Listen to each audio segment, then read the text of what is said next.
Hi flowers, welcome back to my channel. Video को start करने से पहले अगर अभी तक आप में से किसी ने मेरे चैनल को सब्सक्राइब नहीं किया है तो प्लीज़ चैनल को सब्सक्राइब, वीडियो को लाइक और नीचे कमेंट करते हुए ज़रूर बताइएगा कि आज का पार्ट आप लोग कैसा लगा।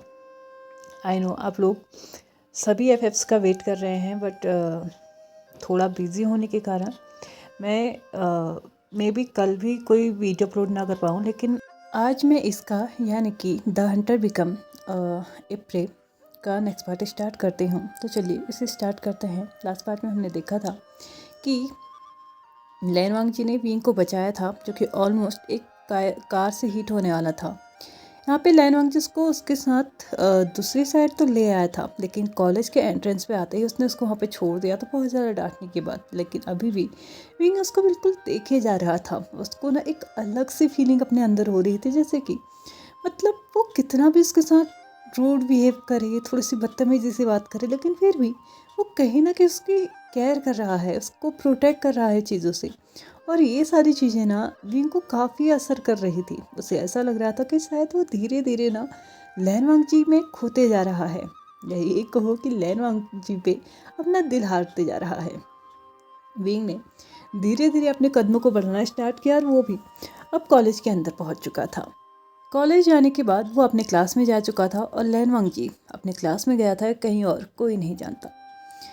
विंग जो कि सेकंड क्लास कंप्लीट होने के बाद यहाँ पे कुछ नोटबुक्स थे जो कि उसके टीचर ने उसके स्टाफ रूम में उसे पहुँचाने के लिए बोला था। वो अपने हाथों में उन नोटबुक्स को लेके अपने टीचर के स्टाफ रूम की तरफ बढ़ ही रहा था कि तभी उसे हॉलवे में लैन वांगजी दिखा देता है, जहाँ पे लैन वांगजी बहुत बुरी कंडीशन में था। वो अपने पैरों को पटक रहा था और ये सोच रहा था कि आखिरकार ये मुसीबत कहाँ से आ गई।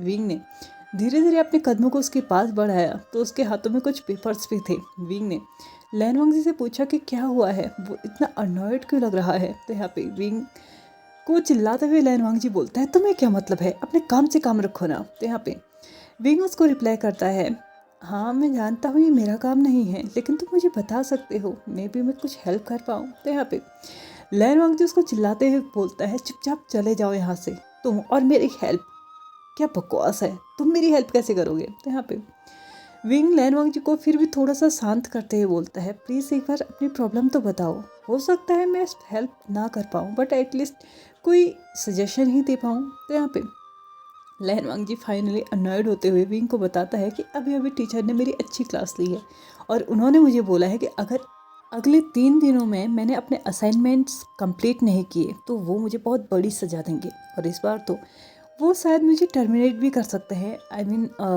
रस्टिकेट भी कर सकते हैं। तो यहाँ पे विंग लैन वांगजी की तरफ देखते हुए बोलता है कि क्या मतलब है इस बार। तो यहाँ पे लैन वांगजी बोलता है, मैं कभी भी अपने असाइनमेंट्स सबमिट नहीं करता हूँ, और कर भी देता हूँ तो भी वो लास्ट डेट पे होती हैं, बट अब तो लास्ट डेट भी जा चुकी है, लेकिन इस बार मुझे 3 दिन का ही टाइम मिला है। तो यहाँ पे विंग लैन वांगजी की तरफ देखते हुए बोलता है, आर यू सीरियस, शायद तुम भूल चुके हो, तुमने खुद से मुझसे ये कहा था कि तुम स्टडी के रिलेटेड केयरलेस नहीं रहते हो। तो ये क्या है, आई मीन असाइनमेंट सबमिट करने का टाइम कब के जा चुका है और अभी तक तुमने असाइनमेंट नहीं बनाए हैं। क्या तुम मुझे बताओगे कि तुम कर क्या रहे थे, कि बस तुम अपनी बैड बॉय वाली इमेज ही यहाँ पे बना रहे थे। तो यहाँ पे लैन वांगजी विंग की तरफ देखते हुए बोलता है, प्लीज़ लेक्चर मत देना, और वैसे भी लेक्चर देने का काम मेरा है, वो भी तुम्हें, तुम मुझे लेक्चर नहीं दे सकते। तो यहाँ पे विंग लैन वांगजी को बोलता है, ऑफकोर्स मैं तुम्हें लेक्चर नहीं दे रहा हूँ, मैं बस तुमसे ये बोल रहा हूँ कि तुम क्या कर रहे हो, मतलब तुम्हें समझ में भी आ रहा है तुम क्या कर रहे हो। ये कितनी गलत बात है लैन वांगजी, तुम्हें अपने पढ़ाई के रिलेटेड तो एटलीस्ट सीरियस रहना चाहिए ना। ठीक है तुम क्लासेस ज्वाइन नहीं करते क्योंकि तुम एंड में पढ़ाई कर लेते हो जिसकी वजह से तुम पास हो जाते हो, बट इसके मार्क्स भी ज़रूरी होते हैं। अगर तुम इंटरनल एग्ज़ाम्स में ही फेल हो गए तो तुम्हारे एक्सटर्नल का कोई मतलब नहीं बनता है। यहाँ पे लैन वांगजी विंग की तरफ देखते हुए बोलते हैं, मुझे पता था तुम कोई हेल्प नहीं कर सकते और न ही तुम कोई सजेशन दे सकते हो, तो तुमने मुझसे पूछा क्यों, चुपचाप यहाँ से चले जाओ, वरना मुझे नहीं पता मैं क्या करूँगा। तो यहाँ पे विंग उसकी तरफ देखते हुए बोलता है, कितने असाइनमेंट्स हैं। तो यहाँ पे लैन वांगजी बोलता है, मे बी मैंने 2 कंप्लीट कर लिए हैं, तो 4 और रह गए होंगे। तो यहाँ पे लैन वांगजी विंग की तरफ विंग लैन वांगजी की तरफ देखते हुए बोलता है, और इन 3 दिनों में तुम और कितना कंप्लीट कर पाओगे। तो यहाँ पे लैन वांगजी बोलता है, मे बी आधा। विंग, जिसकी सांस ऊपर की ऊपर और नीचे की नीचे अटक चुकी थी, वो बोलता है सिर्फ आधा। भगवान की कृपा होगी अगर तुम वो भी ना करो तो। अगर तुम चाहो तो मैं तुम्हारे असाइनमेंट्स कंप्लीट कर सकता हूँ। तो यहाँ पे लैनवांग जी अपने हैंड्स को अपने चेस्ट के आगे फोल्ड करते हुए विंग की तरफ देखते हुए बहुत डीपली उसके बाद बोलता है, और ये एहसान क्यों? तो यहाँ पे विंग बोलता है, तुमने पहले दिन भी मेरी मदद की थी और आज भी मदद की है, तो इसके बदले में ये तो कर ही सकता हूँ। और इन 4 दिनों में, हाँ सॉरी 3 दिनों में मैं तुम्हारे 4 असाइनमेंट्स आराम से कंप्लीट कर लूँगा। तो यहाँ पे लैनवांग जी हंसते हुए बोलता है, मजाक है क्या? 3 दिनों में 4 असाइनमेंट्स कैसे कंप्लीट हो सकते हैं? तुम्हें पता है वो 2 असाइनमेंट लिखने में मुझे ऑलमोस्ट 2 हफ्ते लगे हैं, और तुम मुझसे कह रहे हो कि तुम 3 दिन में मेरे पूरी की पूरी 4 असाइनमेंट्स कंप्लीट करोगे। तो यहाँ पे विंग लैनवांग जी को थोड़ा ताना देते हुए बोलता है, हर किसी की स्पीड पे बात होती है, अब तुम्हें वो स्पीड है नहीं तो मैं क्या कर सकता हूँ। तो यहाँ पे लैनवांग जी विंग की आंखों में देखते हुए बोलता है, ओ तो तुम में हद से ज़्यादा स्पीड है ना? तो यहाँ पे विंग बोलता है, मैं भी हाँ एटलीस्ट तुमसे तो ज़्यादा ही होगी। तो यहाँ पे लैनवांग जी वो पेपर्स विंग को देते हुए बोलता है, ओके लेट्स सी, अगर 3 दिनों में तुम ये नहीं कर पाए ना सीनियर विंग, तो याद रखिएगा आपके घर से आने वाला लंच बॉक्स आपको नहीं मिलेगा। तो यहाँ पे विंग उसको कट ऑफ करते हुए बोलता है, अब मेरे घर से कोई लंच बॉक्स नहीं आने वाला, क्योंकि उस दिन स्पेशल ओकेज़न था इसलिए आया था। डेली डेली वहाँ पे मेरे लिए लंच कोई नहीं बनाता है। और वैसे भी बात रही लंच की, अगर मैं सच में इन 3 दिनों में तुम्हारे लिए ये कंप्लीट नहीं कर पाया ना, तो मैं तुम्हारे लिए लंच खरीद जरूर सकता हूँ। तो यहाँ पे लैनवांग जी उसकी तरफ हाथ आगे बढ़ाते हुए बोलता है, डील? तो यहाँ पे विंग बोलता है, ओके डील। तो यहाँ पे विंग बाकी की जो नोटबुक्स उसके पास थी उनको स्टाफ रूम में रखने के लिए जा चुका था, और लैनवांग जी अपने मन में ही सोचने लगता है, चलो ठीक है, मेरा लंच का इंतज़ाम तो हो गया, असाइनमेंट का मैं देख लूँगा। नेक्स्ट डे जब विंग कॉलेज आया था तो लैनवांग जी फिर से उससे पूछता है कि क्या मेरे असाइनमेंट्स कंप्लीट होने की उम्मीद है। तो यहाँ पे विंग लैनवांग जी से बोलता है, क्या तुम पेशेंस नहीं रख सकते? तो यहाँ पे लैनवांग जी बोलता है, पेशेंस? तुम्हें पता है मैं सच में इम्पेशेंट हूँ ये देखने के लिए कि तुम अपने पैसे मेरे ऊपर कैसे खर्च करोगे। तो यहाँ पे विंग लैनवांग जी की तरफ देखते हुए बोलता है, 1 मिनट, मैंने कब कहा कि मैं तुम्हारे ऊपर अपने पैसे खर्च करने वाला हूँ? तो यहाँ पे लैनवांग जी हंसते हुए बोलता है, अगर तुम मेरे असाइनमेंट्स को कंप्लीट नहीं कर पाए तो अब कौन सी बात है, ये तुमने खुद कहा था कि तुम मेरे लिए लंच लोगे। तो यहाँ पे विंग बोलता है, मैंने कंडीशन रखी थी, अगर मैं तुम्हारे असाइनमेंट्स कंप्लीट नहीं कर पाया तो। विंग ऐसा कहते हुए उसको क्रॉस करके वहाँ से जाने ही वाला था कि तभी लैनवांग से उसको रोकते हुए बोलता है, 1 मिनट, कुछ तो चेंज है आज। लेकिन क्या? हाँ, तुम्हारा हेयर स्टाइल। क्या बात है सीनियर, ये हेयर स्टाइल तो लगभग 3 सालों से कंटिन्यू चला आ रहा था, तो अचानक चेंज कैसे हो गया? 1 मिनट, क्या तुम मुझे इम्प्रेस करने की कोशिश कर रहे हो? वैसे गलत भी नहीं है, अगर तुम मुझे इम्प्रेस करने की कोशिश भी करो ना तो भी मैं फ़ायदे में ही रहूँगा। कुछ गलत तो नहीं है, ये डील काफ़ी अच्छी रहेगी। यहाँ पे विंग लैनवांग जी के पैर में पैर मारते हुए बोलता है, अपने ख्याली दुनिया से बाहर निकलो लैनवांग जी, और शायद तुम भूल रहे हो तुम ही हो जिसने मेरे बालों पे और मेरे ऑयल पे कमेंट किया था, जिसकी वजह से मुझे उसे चेंज करना पड़ा, क्योंकि तुम्हारे वैसे कमेंट मैं दोबारा नहीं सुनना चाहता था। तो यहाँ पे लैनवांग जी बोलता है, ओह खैर जो भी रहा हो, बट रीज़न मैं रहा ये देख के मुझे काफ़ी अच्छा लगा। तो यहाँ पे विंग बोलता है, अगर हो गया हो तो मुझे जाने दो। तो यहाँ पे लैनवांग जी बोलता है, बिल्कुल तुम जाओ, किसने रोका है? तो यहाँ पे विंग इशारा करता है उस तरफ जहाँ पे विंग के हाथ को किसी ने पकड़ा था। लैनवांग जी उस डायरेक्शन में देखता है और उसके बाद झट से उसके हाथ को छोड़ते हुए बोलता है, ओ ओ सॉरी सॉरी सॉरी, ये मैंने जानबूझ के नहीं किया था, बट वैसे हाथ तुम्हारा सॉफ्ट बहुत था। ऐसा कहते हुए वो विंग को फिर से टीस करके चले जाता है।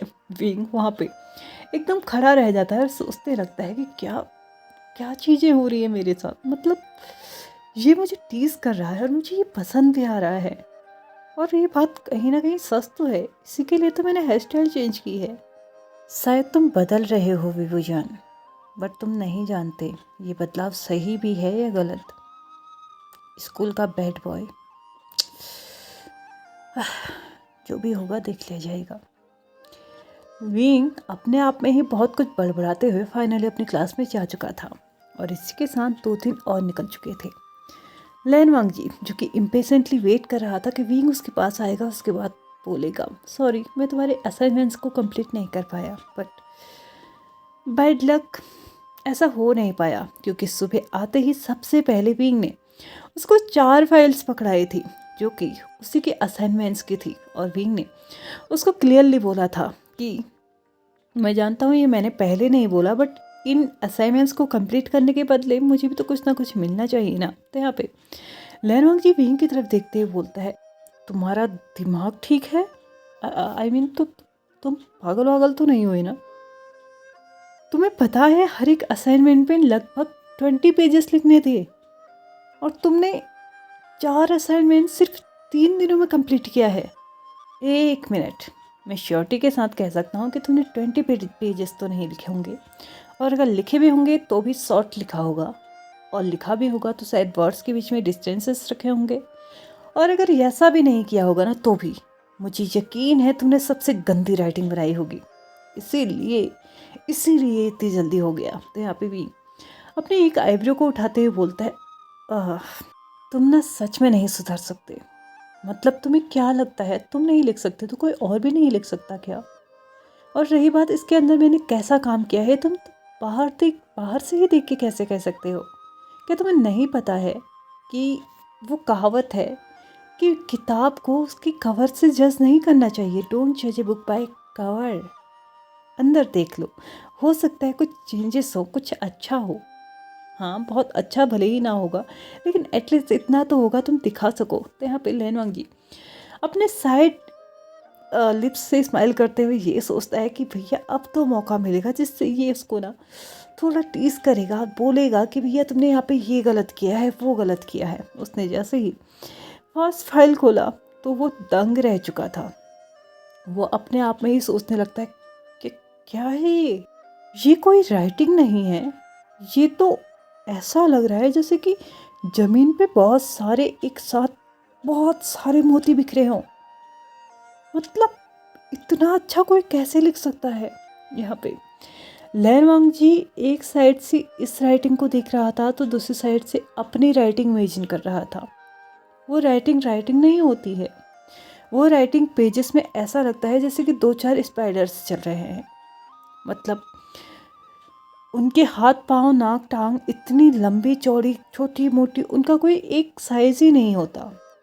जो उसके वर्ड्स होते हैं, कंटेंट होते हैं, वो कंटेंट जो उनका एक साइज़ होना है ना, वो साइज़ कभी सिमिलर हो ही नहीं पाया। वो चीज़ तो छोड़ो, एक कंटेंट नेक्स्ट टाइम अगर उसी कंटेंट को लिखना हो तो वो तो सिमिलर नहीं रहा लैनवांग जी का कभी। लैनवांग जी को खुद से नहीं समझ में आता। अगर कभी उससे कोई बोल देना कि अपनी राइटिंग पहचानो तो वो खुद भी नहीं पहचान सकता, क्योंकि वो हर बार एक यूनिक चीज़ करता है। हर बार उसकी राइटिंग अलग हो जाती है और हर बार उसका हर एक कंटेंट अलग हो जाता है, जिसे देख के वो अपने आप में ही ये सोचता है कि ऐसी राइटिंग भी नहीं होनी है। एग्ज़ाम्स के दौरान वो बहुत मेहनत करके अपनी राइटिंग को थोड़ी बहुत ढंग की बनाता है, लेकिन बाकी टाइम पे उसकी राइटिंग फिर से वही हो जाती है, लाइक कीड़े मकोड़े। और यहाँ पे इस राइटिंग को देख के उसका तो दिमाग फिर चुका था।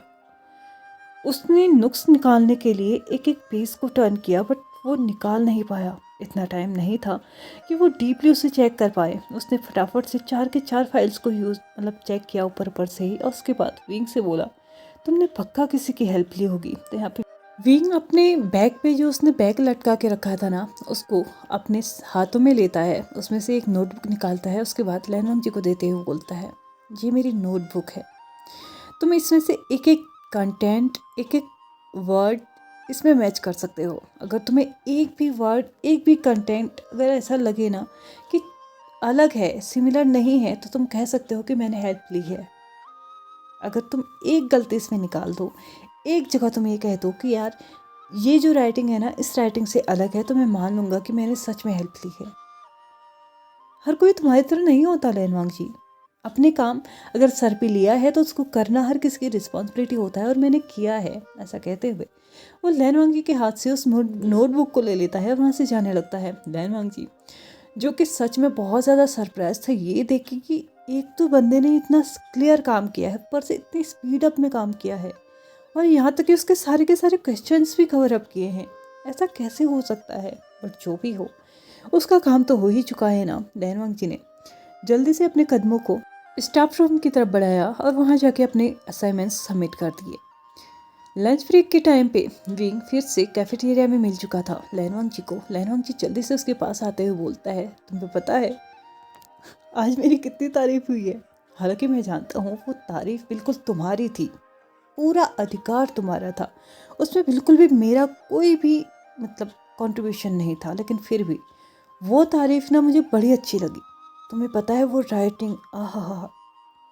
चलो इस बात पे ना मैं तुम्हें कॉफ़ी पे लेके जाना चाहता हूँ, आर यू इंटरेस्टेड। तो यहाँ पे विंग थोड़ा सा साई फील करने लगा था। कॉफ़ी का मतलब उसके लिए एक मिनी डेट थी। तो यहाँ पे वो लैनवांग जी की तरफ आईब्रो उठा के देखते हुए बोलता है, अब कॉफ़ी तुम और मैं। तो यहाँ पे लैनवांग जी बोलता है, हाँ तुमने मेरी हेल्प की है तो मैं तुम्हें एक कॉफ़ी डेट तो दे ही सकता हूँ। तो यहाँ पे विंग जो खाना खा रहा था उसके गले में अटक चुका था, क्योंकि लैनवांग जी ने डायरेक्टली उसको बोला था कॉफ़ी डेट। आज के लिए बस इतना ही। चलिए फ्रेंड्स, आज के इस पार्ट को हम यहीं पे ख़त्म करते हैं। वीडियो पसंद आए तो please like share subscribe and comment करते भी जाइएगा। Thank you so much for watching my video and bye bye.